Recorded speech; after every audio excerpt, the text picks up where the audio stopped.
अकबर का साला। अकबर का साला हमेशा से ही बीरबल की जगह लेना चाहता था। अकबर जानते थे कि बीरबल की जगह ले सके ऐसा बुद्धिमान इस संसार में कोई नहीं है।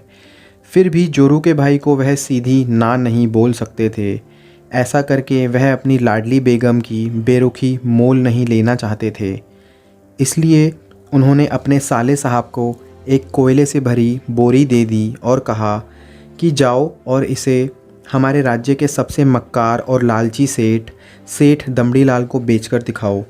अगर तुम यह काम कर गए तो तुम्हें बीरबल की जगह वज़ीर बना दूंगा। अकबर की इस अजीब शर्त को सुनकर साला अचंभे में पड़ गया। वह कोयले की बोरी लेकर चला तो गया, पर उसे पता था कि वह सेठ किसी की बातों में नहीं आने वाला। ऊपर से वह उल्टा उसे ही चूना लगा देगा। हुआ भी यही। सेठ दमड़ीलाल ने कोयले की बोरी के बदले एक ढेला भी देने से इनकार कर दिया। साला अपना सा मुंह लेकर महल वापस लौट आया और अपनी हार स्वीकार कर ली। अब अकबर ने वही काम बीरबल को करने को कहा। बीरबल कुछ सोचे और फिर बोले कि सेठ दमड़ीलाल जैसे मक्कार और लालची सेठ को यह कोयले की बोरी क्या, मैं सिर्फ कोयले का एक टुकड़ा ही 10,000 रुपये में बेच आऊँगा। यह बोलकर वह तुरंत वहाँ से रवाना हो गए। सबसे पहले उसने एक दर्जी के पास जाकर एक मखमली कुर्ता सिलवाया, हीरे मोती वाली मालाएं गले में डाली, महंगी जूती पहनी और कोयले को बारीक सुरमे जैसा पिसवा लिया। फिर उसने पिसे कोयले को एक सुरमे की छोटी चमकदार डिब्बी में भर लिया।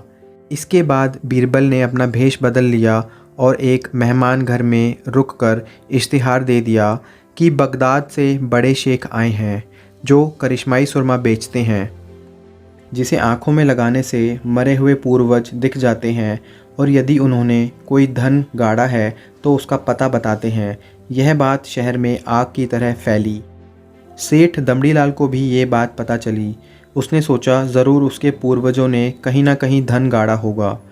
उसने तुरंत शेख बने बीरबल से संपर्क किया और सुरमे की डिब्बी खरीदने की पेशकश की। शेख ने डिब्बी के 20,000 रुपये मांगे और मोल भाव करते करते 10,000 में बात तय हुई। पर सेठ भी होशियार था। उसने कहा कि मैं अभी तुरंत ये सुरमा लगाऊंगा और अगर मुझे मेरे पूर्वज नहीं दिखे तो मैं पैसे वापस ले लूँगा।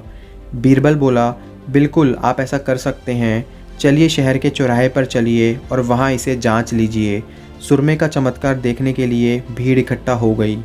तब बीरबल ने ऊंची आवाज़ में कहा, ये सेठ अभी से चमत्कारी सुरमा लगाएंगे और अगर ये उन्हीं की औलाद हैं जिन्हें ये अपना माँ बाप समझते हैं तो इन्हें इनके पूर्वज दिखाई देंगे और गड़े धन के बारे में बताएंगे।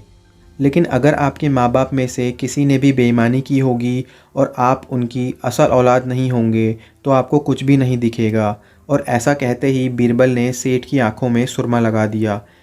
फिर क्या था, सिर झुकाते हुए सेठ ने आंखें खोली। अब दिखना तो कुछ था नहीं, पर सेठ करे भी तो क्या करे। अपनी इज्जत बचाने के लिए सेठ ने 10,000 रुपये बीरबल के हाथ थमा दिए और मुंह फुलाते हुए आगे बढ़ गए। बीरबल फ़ौरन अकबर के पास पहुँचे और रुपए थमाते हुए सारी कहानी सुना दी। अकबर का साला बिना कुछ कहे अपने घर लौट गया और अकबर बीरबल एक दूसरे को देखकर मंद मंद मुस्काने लगे। इस किस्से के बाद फिर कभी अकबर के साले ने बीरबल का स्थान नहीं मांगा।